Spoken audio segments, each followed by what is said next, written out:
Hello everybody and welcome to my Key Stage 2 SATs parent information video for 2022. During this hopefully short video, I'm just going to outline everything that the children will be doing in a couple of weeks' time during their SATs week.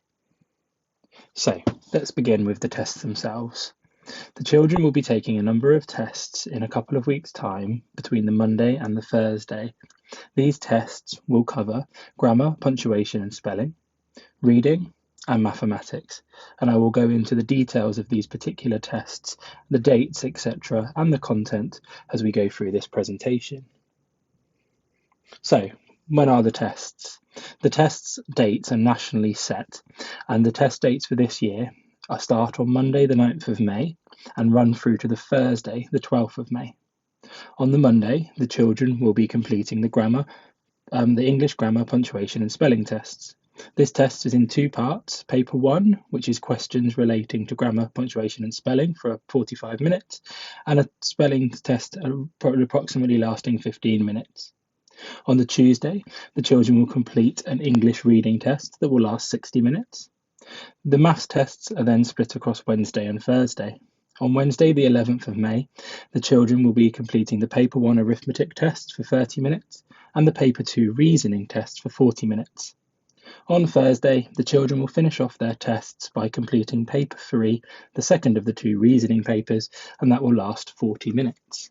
Although the tests are completely independent and will provide an accurate assessment of the children's current understanding compared to all of the Key Stage 2 objectives and curriculum that they've covered between Year 3 and all the way up to us in Year 6, we are able to provide certain access arrangements to best support your children.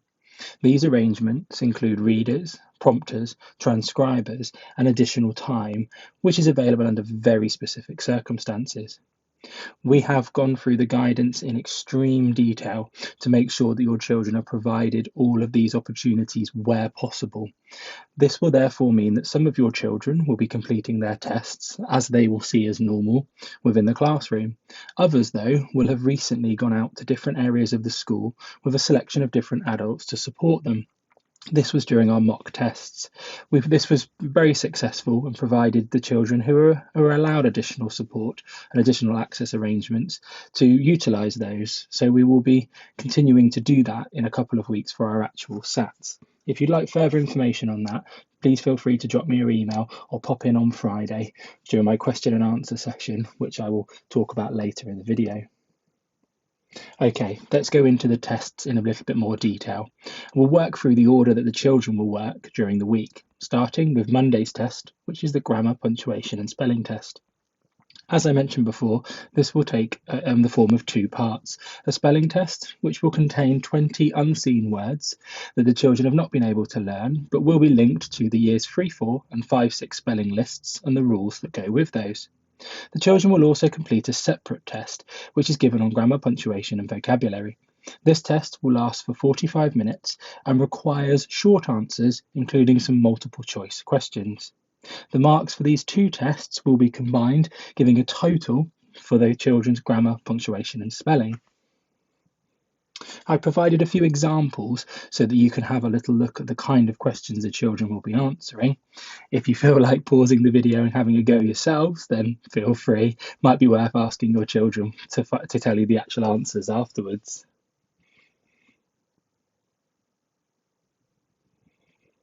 On Tuesday, the children will be completing their reading test. This consists of a single test paper with 3 unrelated reading texts. The children will be given a total of 60 minutes. During this time, the children will need to read the text and answer the related questions. These questions are designed to assess the children's comprehension and understanding of what they are reading. And during the test, they will need to use inference and deduction skills, and these will be tested thoroughly.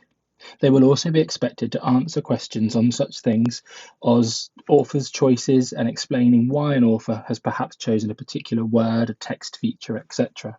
Again, there will be a varying selection of questions. These include ranking and ordering, labelling, finding and copying, and open-ended responses. Obviously, the examples on this page might be useful when you're reading with your child at home. Here are some examples of these questions taken from an actual recent SATs paper. On Wednesday and Thursday, the children will complete the mathematics part of the SATs tests.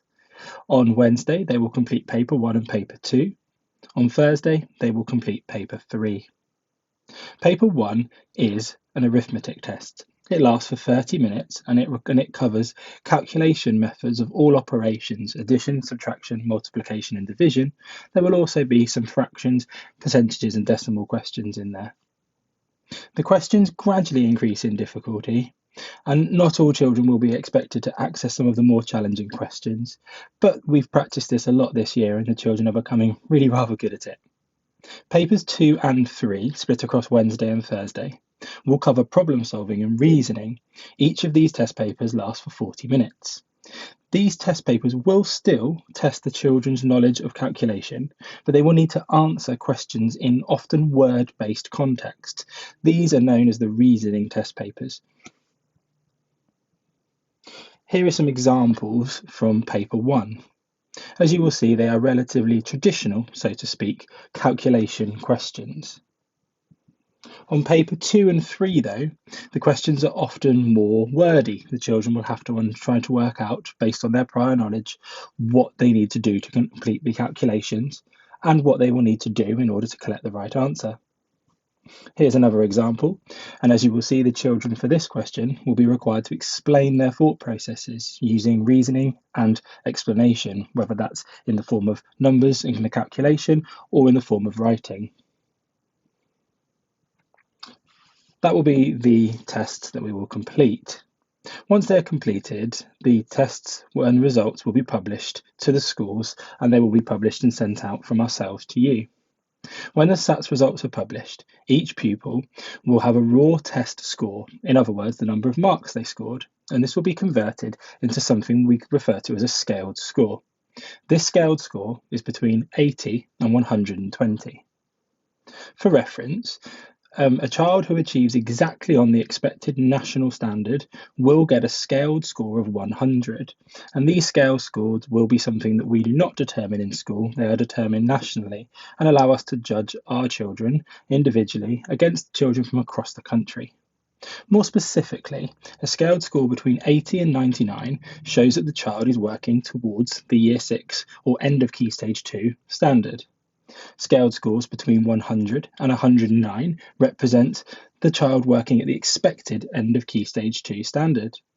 And obviously, the scaled scores between 110 and 120 show the children are working at a much better level within the greater depth standard. Hopefully it goes without saying, the nearer to the next grade boundary the children are, then the more confidently they are within that. For example, a child that scored 108 or 109 would be very much on the border between the top of the expected standard and working at the greater depth standard for Year 6 or the end of Key Stage 2. As a parent, you will receive a raw score for your child, the scaled score for your child, and that will include confirmation of whether or not they have attained the national standard for the end of Year 6/Key Stage 2. I hope you found this video useful. I will be sending out a letter to accompany this video and a further letter in the next couple of days detailing Breakfast Club. Quite an exciting thing where we will offer the children the chance to come into school a little bit early, get them all together, show them that SATs is really nothing to worry about, and the bonus of feeding them.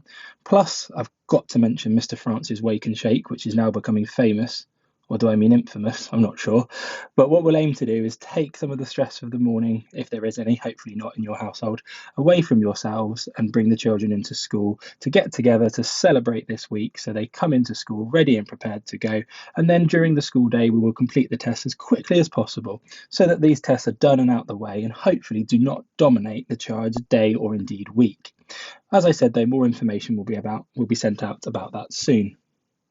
If I haven't answered your questions or you have specific questions relating to your child during this video and you would like to come and speak to me in person, then I'm more than happy to see you. It'd be lovely to see some people inside my classroom. I'll be available on Friday this week. That's the 29th of April 2022. And I'll be inside Merlin classroom, unless the weather is as nice as it is today, in which case we'll probably be outside. If you're unable to make this time or you prefer to contact me via email, then please feel free to do that. And my email address is on the screen. It's merlin@lmpsdorset.co.uk. Okay, that's quite enough of my voice. Thank you very much for listening and see you all soon. Thank you. Bye.